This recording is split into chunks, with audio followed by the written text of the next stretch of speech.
हम हमेशा फ्यूचर की तैयारी करते हैं, तो इंस्टीट्यूट भी वो हो जो हमारा फ्यूचर ब्राइट करे। Spoken English study visa, IELTS और PTE के लिए ज्वाइन करें। American institute of spoken English, India's #1 institute with over 500 branches.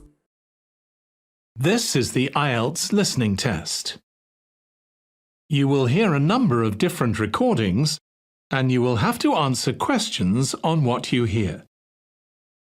There will be time for you to read the instructions and questions, and you will have a chance to check your work. All the recordings will be played once only. The test is in 4 parts. At the end of the test, you will be given 10 minutes to transfer your answers to the answer sheet. Now turn to Part 1.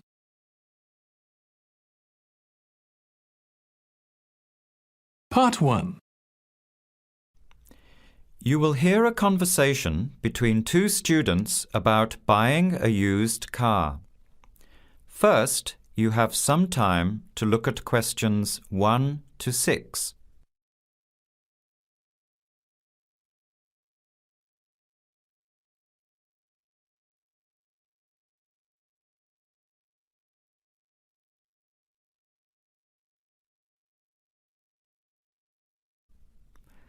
Listen carefully to the conversation and answer questions 1 to 6.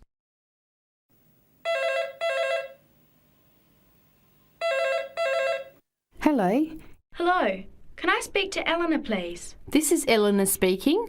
Hi, my name is Jan. I'm calling about the car that was advertised on the notice board in the Student Union building. Is it still for sale? Yes, it is. Your ad says it's a 1985 CELPIP, in good condition. It's old, but it has been well looked after. My family has had the car for 10 years. I'm just the 3rd owner and my mother had it before me, so we know its history. We've got all the receipts and records. It's had regular maintenance and the brakes were done last year. It runs really well but looks its age. Why are you selling it, by the way? Well, I'm going overseas next month to study. I'll be away for at least 2 years, so I have to sell it. Unfortunately, it's been a good car. You want $1,500, is that right? I was asking $2,000, but since I need to sell it quickly, I've reduced the price. Would you like to come and take it for a drive? I don't live far from the university. Yes, I'd like to have a look. What time would suit you? Any time this evening is fine. Well, I finish classes at 6 o'clock. How about straight after that? Say 6:30? Great, I'll give you directions. When you leave the main gate of the university, turn left on South Road and keep going until you get to the Grand Cinema. Take the first right, that's Princess Street. I'm at number 88 on the right. So it's 80 Princess Street. No, it's 88 Princess Street and the suburb is Parkwood. You'll see the car parked in front. It's the red one with the for sale sign on it. Okay, thanks Eleanor. I'll see you later. Bye.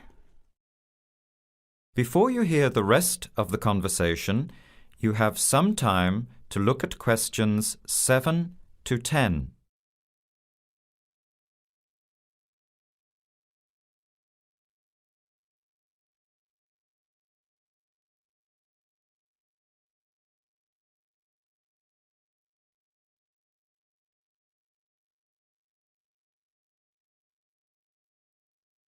Later that day, at the university, Jan meets up with her friend Sam and tells him about the car. Hi, Sam. Hey, Jan. What's happening? I'm glad I ran into you. I've decided I have to get a car. You're going to buy a car? Do you really need one? I'd probably still be driving, except that my car broke down last year. Instead of getting another one, I just moved closer to the university and went back to riding a bike. Better for the environment, better for my health, and I save a lot of money. Did it really cost that much? Well, when you think of registration, insurance, rising petrol costs, parking plus maintenance and repairs, it adds up. I know it's going to be expensive, but I really need my own transportation.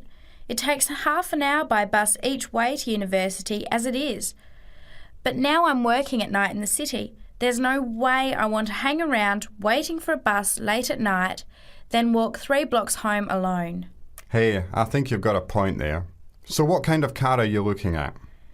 It's an 85 Celica, same kind as I used to have. The owner's asking $1,500. That's pretty old. How many kilometres has it done?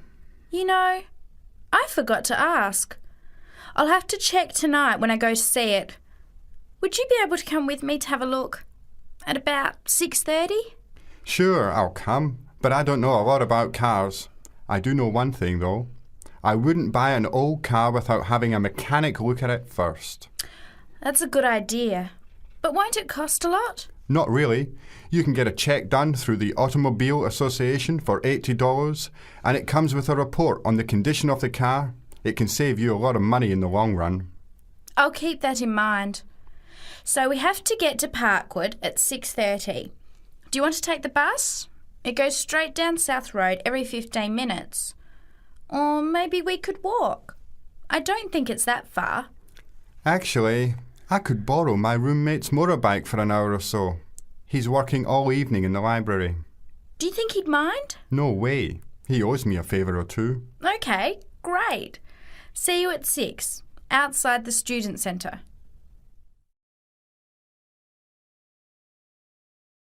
That is the end of part 1. You now have 1 minute to check your answers to part 1.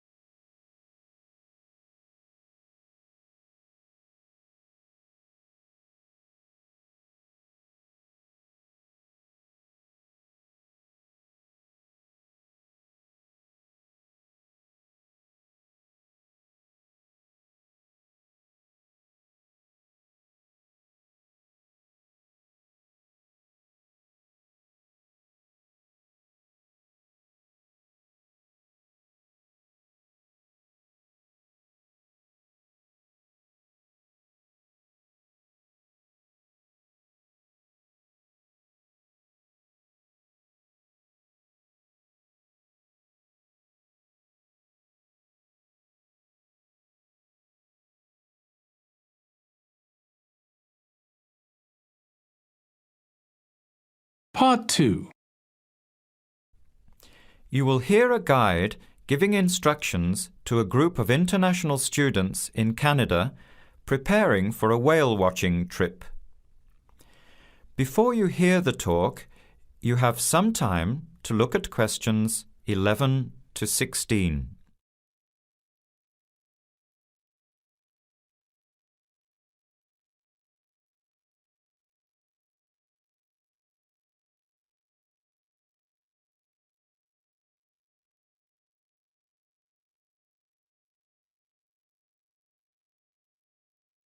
Now listen carefully to the first part of the talk and answer questions 11 to 16. Hello, everyone. Glad to see so many happy faces on this wild and windy day. Are you all ready to go looking for whales? I'm Tony, and our other guide today is Dale. We'll be using these 2 rubber boats you see here, and our trip today will take 3 hours. In a few minutes, we'll be heading into part of the largest temperate rainforest of the Pacific Northwest. I'll show you our route on the map here. This is where we are now. We'll be leaving the sheltered bay and heading out across the mouth of the bay toward the open water. As you know, last night there were strong winds in the area, so we can't go out into the ocean as we had planned. Near the mouth, the water will be quite rough. That's where we are most likely to spot orcas, or killer whales, as they are also called. After crossing the mouth of the bay, we'll enter the calmer, shallower waters. This is where you look for gray whales. Then we will continue up this narrow inlet close to the shore.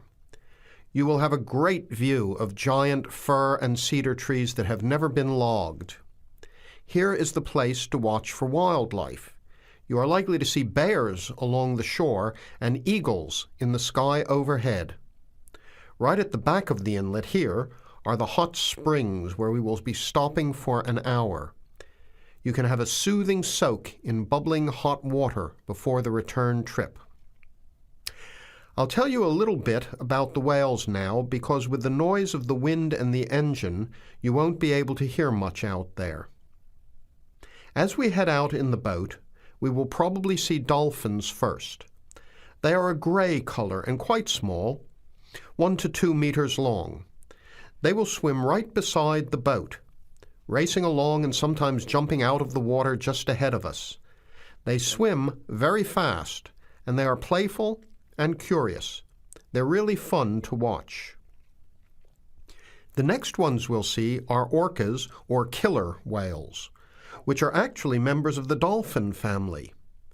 They are 7 to 8 meters long, very fast, and they have sharp teeth. Some stay in these waters all year round. We identify them by the distinctive black and white color. They feed mainly on salmon in these waters, but the orca diet can include seabirds, seals, dolphins, and other mammals.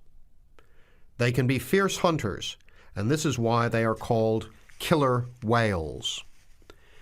We should start watching for them as soon as we get out toward open water.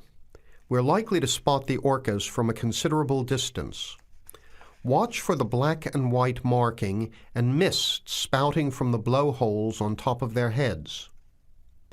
Just outside the inlet is where we will probably see gray whales.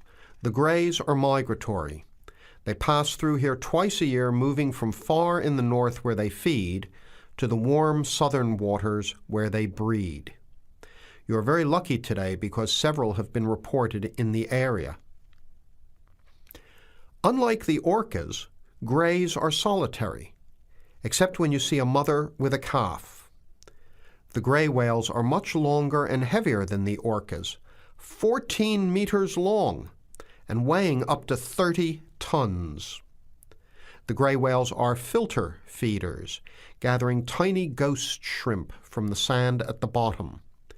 We recognize grays from their tail fins because each one is different. Once we find the whales, we'll come up as close as we can safely.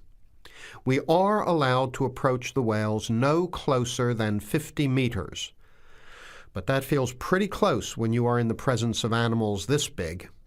You'll see mist coming out of the blowholes when they breathe out, and you'll hear a loud hiss. If we are downwind, we might even be able to smell them, a strong, fishy smell. Before the talk continues, you have some time to look at questions 17 to 20.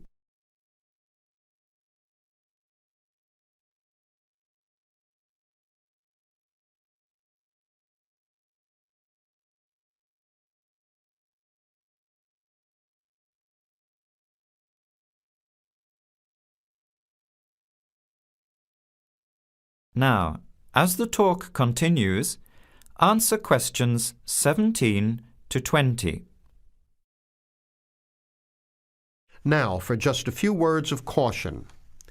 It will be quite bouncy out there, especially in the front of the boat. If you want a smoother ride, stay in the middle of the boat, close to the engine. Hold on to the ropes and keep an eye on any big waves. Be alert so you don't get thrown out of the boat. In case of an emergency, you are all wearing survival suits. They'll keep you warm and dry in or out of the water. They are bright orange for visibility. The water temperature is around 8 degrees. Without these suits, you would only last a few minutes in this cold water. With these suits, your survival time is increased dramatically. They will keep you upright in the water even if you can't swim. But we don't expect anybody to end up in the water, so don't worry. Now, are there any questions? I'm afraid of getting seasick. Right. I was just coming to that. If you think you might get seasick, take one of these patches and put it on your arm at the wrist, like this. It works on pressure points of the body and will relieve seasickness without the drowsiness you can get from pills. Are there any other questions? All right then, let's start loading up the boats. We leave in 5 minutes. That is the end of part 2. You now have 30 seconds to check your answers to part 2.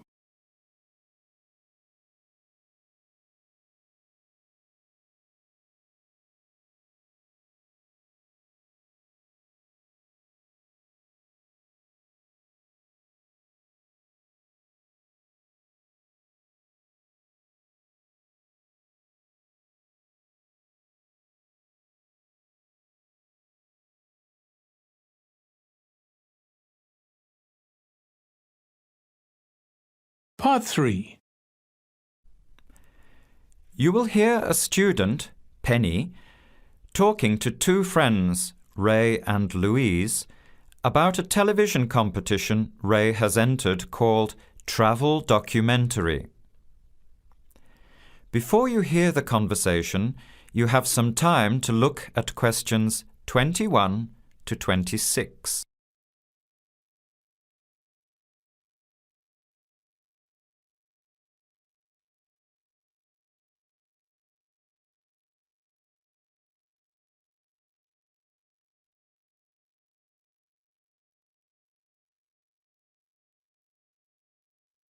Now, listen carefully and answer questions 21 to 26. Hi, haven't seen you two in ages. What have you been up to?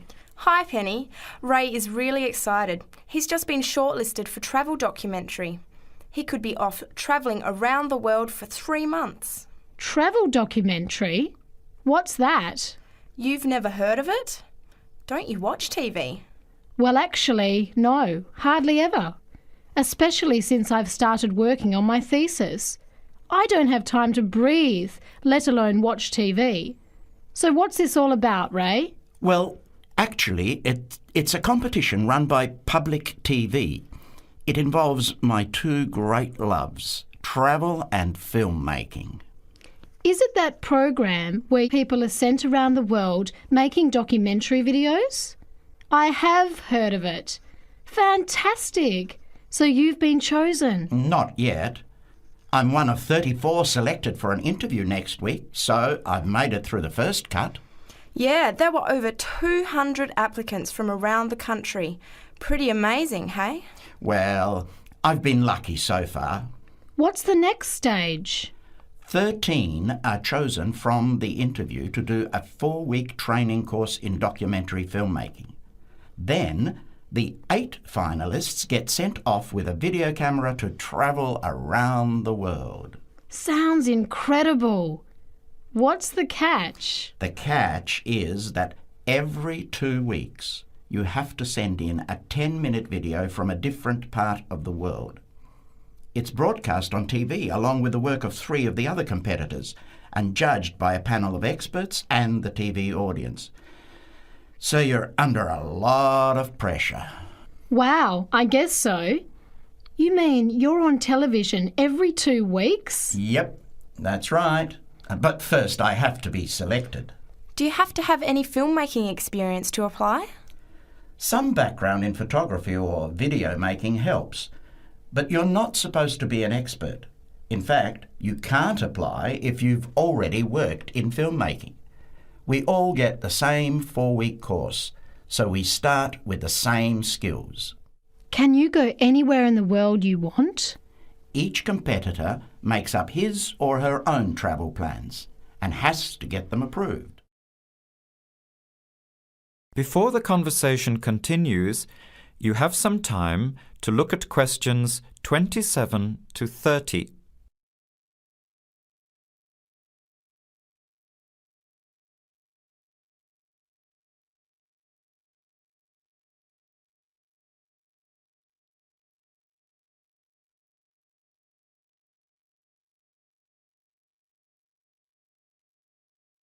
Now, As the conversation continues, answer questions 27 to 30.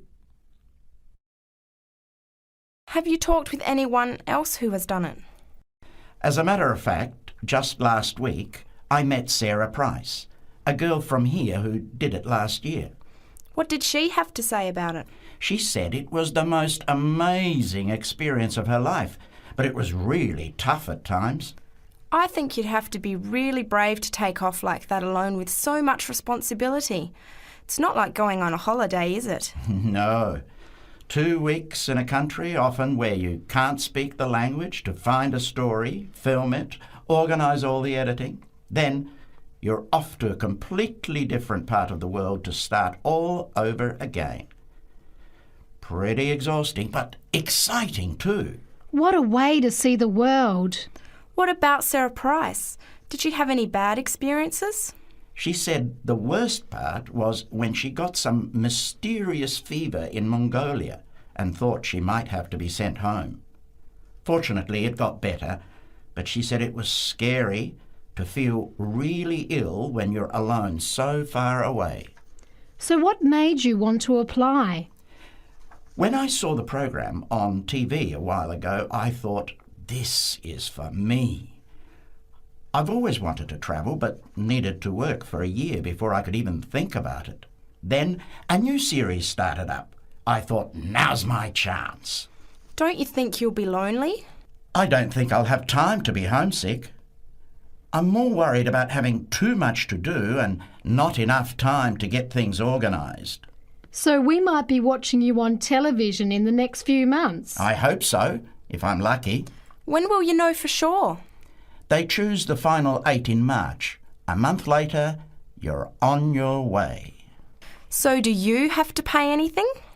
Nothing. It's all paid for. Course, camera, flights, accommodation and in-country travel. The budget is pretty tight though. No extras. I sure hope you get it. Then I'll be finding time to watch at least one program on television every week. That is the end of Part 3. You now have 30 seconds to check your answers to Part 3.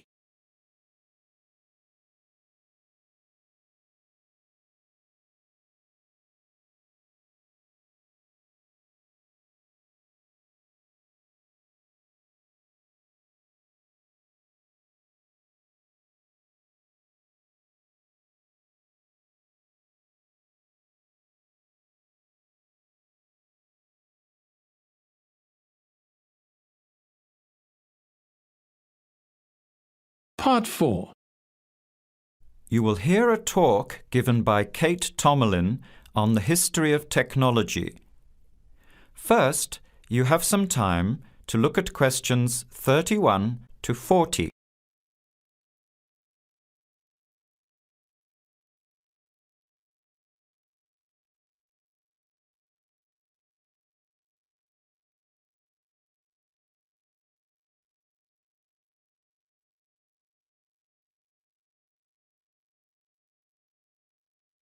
Now, listen carefully to the talk and answer questions 31 to 40. Our talk today in this History of Technology series is about a feat of anti-engineering from the late 19th and early 20th century that is still very much with us today and that is linked with the history of the typewriter. It's the Qwerty Keyboard. What, you might ask, is Qwerty? Well, have a look at the nearest typewriter or computer keyboard. If you look at the top row, you will see that Q, W-E-R-T-Y, are the first 6 letters. Did you ever think when you were learning to type about why the letters on the keyboard are distributed the way they are? Here's the story. It all has to do with the history of the typewriter. Typewriters existed since the early 1700s, but the first commercially practical system came into being in 1873. The typewriter is one of America's greatest unsung inventions. While the telephone, automobile, and airplane sped up communications and transportation, the typewriter did the same thing for the written word. But few people paid much attention. possibly because they were too busy reading what the typewriter had written about all the other inventions. The first typewriters had the keys laid out in alphabetical order, but this system had problems. Some keys that tended to be typed together were physically close. This made the type bars hit each other and get stuck. Typewriters in 1873 jammed or got stuck if the keys next to each other were hit in quick succession. To solve this problem, in 1878, the Qwerty Keyboard was developed, spacing frequent letters away from each other and therefore reducing the number of jams. It was not specifically designed to slow down typists, as is generally believed, but the keyboard did create a built-in inefficiency for typists. The most common keys are scattered all over the keyboard rows, many on the left side. Right-handed people have to use their left hand, which is the weaker hand. Typewriter technology improved, doing away with the original rationale for the Qwerty distribution, but the keyboard remained. In spite of its inefficiency, it is the keyboard we all use today. Already back in 1932, there was a solution to the problem. Efficiency expert August Dvorak came up with a new keyboard layout. His home row consisted of A, O, E, U, I, D, H, T, N, S, which includes all of the vowels as well as the most commonly used letters. On this keyboard, over 3,000 words can be typed using only the home row. In fact, 70% of all the work can be done on the home row, 22% on the row above, and 8% on the row below. The Qwerty keyboard allows only about 50 words to be typed without reaching for other rows. In addition, on Dvorak's keyboard, the right hand handles 56% of the workload and the left handles 44%, just about the opposite of the division of the Qwerty keyboard. This is an advantage for most right-handers. The Dvorak keyboard increased accuracy in typing by almost 50% and speed by 15 to 20%. How much labor did this Dvorak layout save? In one study, a group of typists was evaluated in the use of both keyboards. Those using the Dvorak keyboard moved their fingers just about 1 mile on an average day, while those who used the Qwerty keyboard moved their fingers an average of 12 to 20 miles. The superiority of the Dvorak keyboard was clearly established. However, it has never been adopted as the keyboard of choice. Why? First of all, bad luck and bad timing on the part of the Dvorak team. First, there was the Depression, not a good time for introducing change. But the main factor that worked against the Dvorak system was habit. People were used to the Qwerty keyboard. Computers today could easily switch the arrangement of letters to the Dvorak layout, but it seemed that because of habit, the Qwerty layout remains dominant. People felt comfortable with the keyboard they learned on, so it was the established patterns of hundreds of millions of typists, manufacturers, typing teachers, and typewriter salespeople that have crushed all moves toward keyboard efficiency for over 70 years. It looks like Qwerty Keyboard may be with us for a long time yet. That is the end of Part 4. You now have 1 minute to check your answers to Part 4. That is the end of the listening test. In the IELTS test, you would now have 10 minutes to transfer your answers to the answer sheet.